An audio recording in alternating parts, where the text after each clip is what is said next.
Hello everyone, welcome to our channel. কেমন আছেন সকলে? এই গরমের দিনে আশা করছি সকলে ভালোই আছেন, ভগবানের আশীর্বাদে। আর আজকে শেয়ার করব আপনাদের সঙ্গে পটলের একটা রেসিপি। পটল খেতে কারা কারা ভালোবাসেন অবশ্যই আমাদেরকে কিন্তু কমেন্ট বক্সে জানাবেন। আজকে পটল দিয়ে একটা রেসিপি আপনাদের সঙ্গে শেয়ার করব। আজকে দই পটল করে আপনাদেরকে দেখাবো। অনেকেই দই পটলের রেসিপি জানেন, তবে দই পটল খেতে খুবই ভালো লাগে। তাহলে এই রেসিপিটা করতে কি কি লাগছে চলুন দেখে নিই। প্রথমেই নিয়ে নিয়েছি এখানে পটলগুলো দেখুন আমি ভালো করে কিন্তু এদিক ওদিক করে চিড়ে নিয়েছি। গোটা গোটা পটল নিয়েছি আর ধুয়ে নিয়েছি ভালো করে। এই যে পটলগুলো এখানে আমি নিয়ে নিচ্ছি পেঁয়াজ কুচি, ধনে গুঁড়ো, এখানে আমি নিয়ে নিয়েছি ফোড়ন কয়েকটা, গোটা গরম মশলা রয়েছে, গোটা জিরে রয়েছে, তেজপাতা রয়েছে, লঙ্কার গুঁড়ো, নিয়ে নিয়েছি দই। যেহেতু দই পটল করবো তাই মেন ইনগ্রিডিয়েন্টস দই, আর গরমকালে দই দেখলেই তো আমাদের মন ভালো হয়ে যায়। দই এখানে নিয়েছি, একটু আটা লাগবে, আর নিয়ে নিয়েছি আদা জিরে বাটা, এখানে রয়েছে নুন, আর এই যে সর্ষের তেল। তাহলে চলুন রেসিপিটা এবার শুরু করে দিই।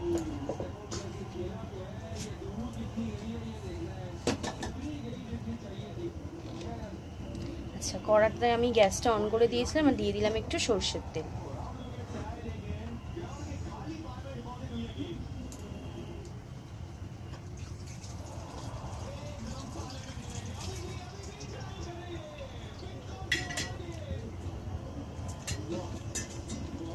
আচ্ছা, কড়ার মধ্যে আমি এখানে গোটা গোটা পটলগুলো ছেড়ে দেব। দই পটলে গোটা গোটাই পটল লাগবে।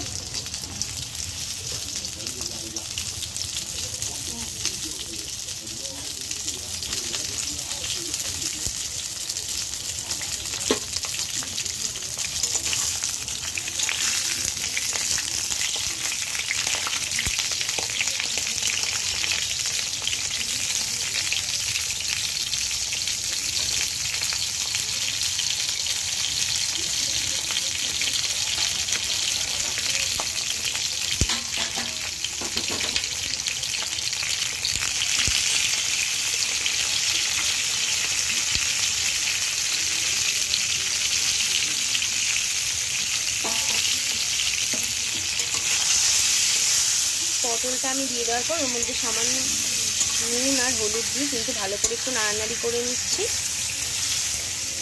পটল দিয়ে কিন্তু যে কোনো রেসিপি গরমকালে বেশ ভালো লাগে, যেমন পটল দিয়ে মাছের ঝোল। তারপরে এই দই পটলের রেসিপিটাও কিন্তু গরমে খেতে খারাপ লাগবে না। দই যে কোনো জিনিসে পড়লেই সেটা খুব ভালো হয় খেতে।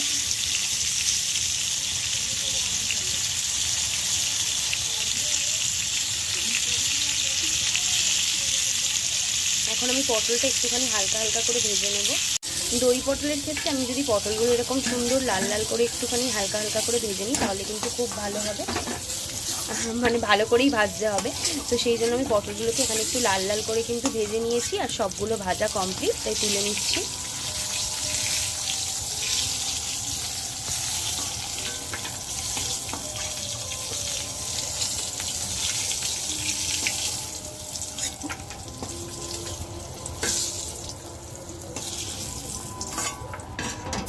আমার পটল ভাজা কিন্তু একদম তৈরি, আর দেখতেও কিন্তু খুব সুন্দর লাগছে। তাহলে চলুন বাকি রেসিপিটা এবার আমি শুরু করে দিই করা। তেল অ্যাড করব কড়াতে একটু।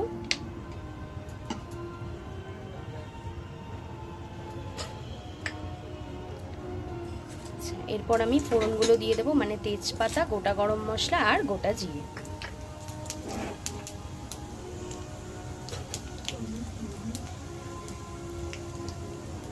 দিয়ে দিচ্ছি পেঁয়াজ কুচি।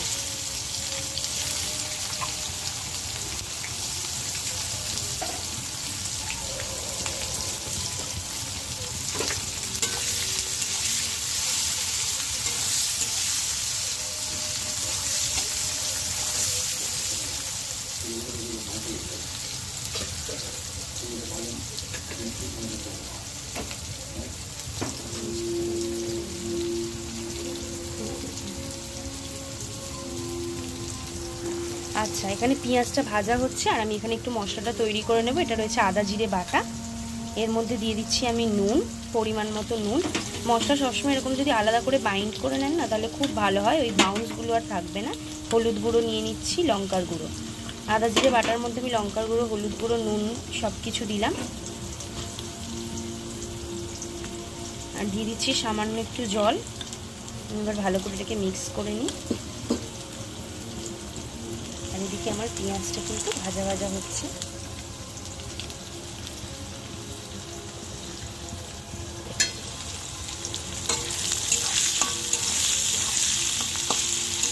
পেঁয়াজটা কিন্তু ব্রাউন হবে।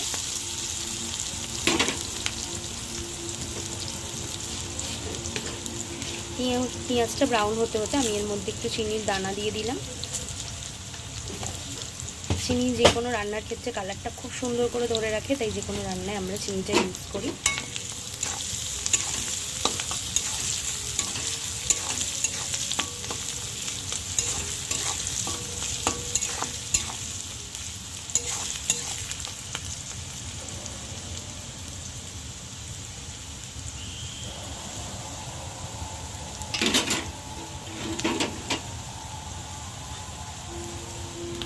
এর মধ্যে একটু ধনে গুঁড়ো আমি অ্যাড করে দিলাম। ভেবেছিলাম একেবারে কড়াতেই অ্যাড করব, বাট এর মধ্যেই অ্যাড করে আমি মিক্স করে নিলাম, তাহলে ব্যাপারটা ভালো হবে আরও।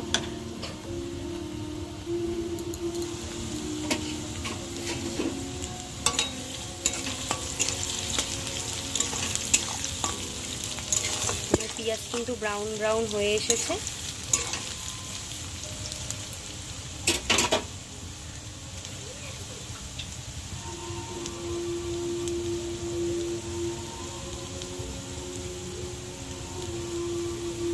এর মধ্যে কিন্তু আমি ওই গোলা মশলাটা অ্যাড করে দিলাম। আদা জিরে বাটা, ধনে গুঁড়ো, লঙ্কার গুঁড়ো, হলুদ গুঁড়ো, নুন দিয়ে আমি একটা মশলা কিন্তু বাটিতে এক্ষুনি গুলে তৈরি করেছিলাম, আপনাদের দেখালাম, সেটা কিন্তু আমি পেঁয়াজের মধ্যে দিয়ে দিলাম। এবার এটাকে একটু ভালো করে আমি কষবো সুন্দর করে। এত সুন্দর একটা গন্ধ বেরোচ্ছে না, আর কালারটা জাস্ট অসাধারণ, খুব ভালো লাগছে দেখতে।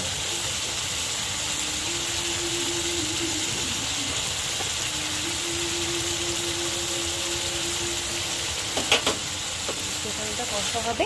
আর এই নিয়ে নিয়েছি আমি টক দই। আচ্ছা, টক দইয়ের মধ্যে আটা কেন অ্যাড করছি?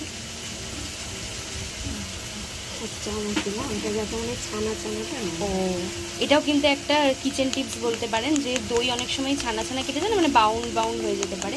তো ওই জন্য আমরা সামান্য 1 চামচ মতো কিন্তু আটা অ্যাড করলাম। অবশ্যই এটা দইয়ের পরিমাণ অনুযায়ী অ্যাড করবেন। ভালো করে আমি দইটাকে এবারে ফাটিয়ে নিচ্ছি সুন্দর করে। আর এখানে আমার এটা মশলাটা কিন্তু কষা কষা হচ্ছে, মানে কষা হচ্ছে ভালো করে। আমি সমস্ত মশলা পেঁয়াজের সঙ্গে মিক্স করেছি, এটা একটু কষবে এখন।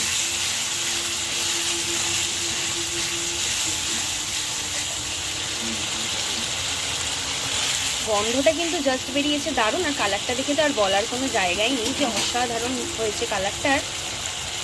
কথাই আছে যে রান্না দেখতে যেরকম হয় খেতেও কিন্তু সেরকম সুন্দরই হবে। আমি একদম ক্লোজে আপনাদেরকে আরও সুন্দর করে কালারটা দেখিয়ে দিচ্ছি। এটা তো তেল ছাড়ছে আস্তে আস্তে, যেহেতু কষা হবে। আর এখানে আমি আস্তে আস্তে ভেজে রাখা পটলগুলো কিন্তু দিয়ে দিলাম কড়ার মধ্যে। এবার ভালো করে এটাকে মিক্স করে নেব। এই দই পটলটা হলে গরম ভাতে আর সত্যিই দিতে চাই না, মানে এত সুন্দর লাগছে দেখতে এখনই। পটলের সঙ্গে মশলার সঙ্গে ভালো করে একটু নাড়ানাড়ি করে নিচ্ছি আমি।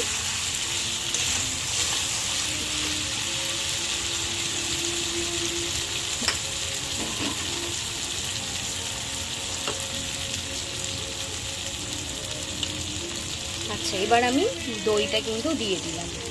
ও, দইটা পড়ছে যা মারাত্মক লাগছে না দেখতে, অসাধারণ।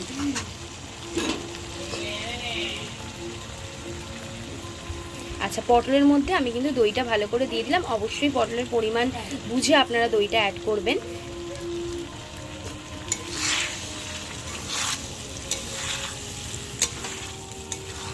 দইয়ের সঙ্গে আমি ভালো করে কিন্তু পটলটা এবং বাকি মশলাগুলোকে মিক্স করে নিচ্ছি। কালারটা জাস্ট অসাধারণ লাগছে। আচ্ছা, এটা এখন কিছুক্ষণ হবে।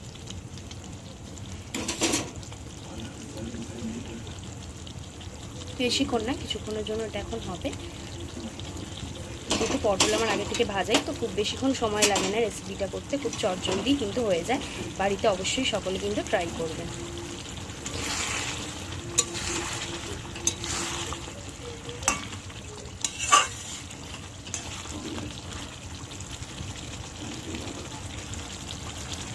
সেই এসছে কালারটা, দারুণ।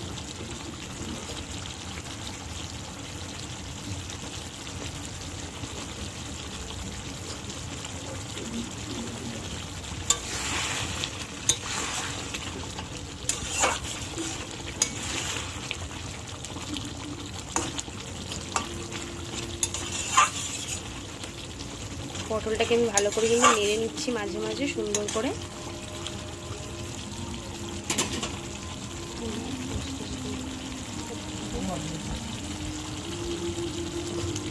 তাহলে আমাদের দই পটলের রেসিপি আপনাদের কেমন লাগলো অবশ্যই আমাদের কমেন্ট বক্সে জানাবেন, এবং এই রেসিপিটি অবশ্যই বাড়িতে ট্রাই করবেন। আমাদের দই পটলের রেসিপি কিন্তু অলমোস্ট রেডি টু সার্ভ, একদম তৈরি হয়ে গেছে।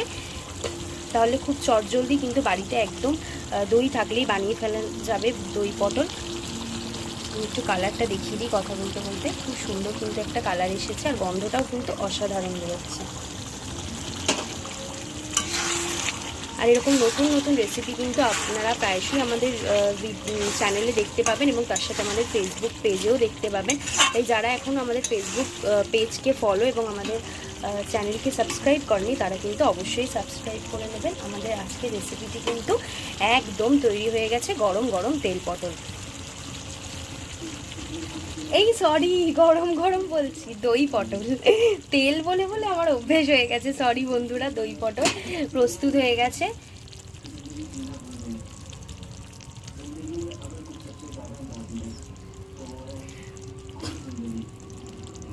আজকের রেসিপিটা কিন্তু এই পর্যন্তই। পরবর্তীতে আমরা আবার ফিরবো নতুন কোনো ভিন্ন স্বাদের রেসিপি নিয়ে। আপনাদের যদি রেকমেন্ডেশনে কোনো ভালো রেসিপি থাকে তাহলে অবশ্যই আপনারা কমেন্ট বক্সে লিখতে পারেন, সেটা আপনাদেরকে করে দেখাবো।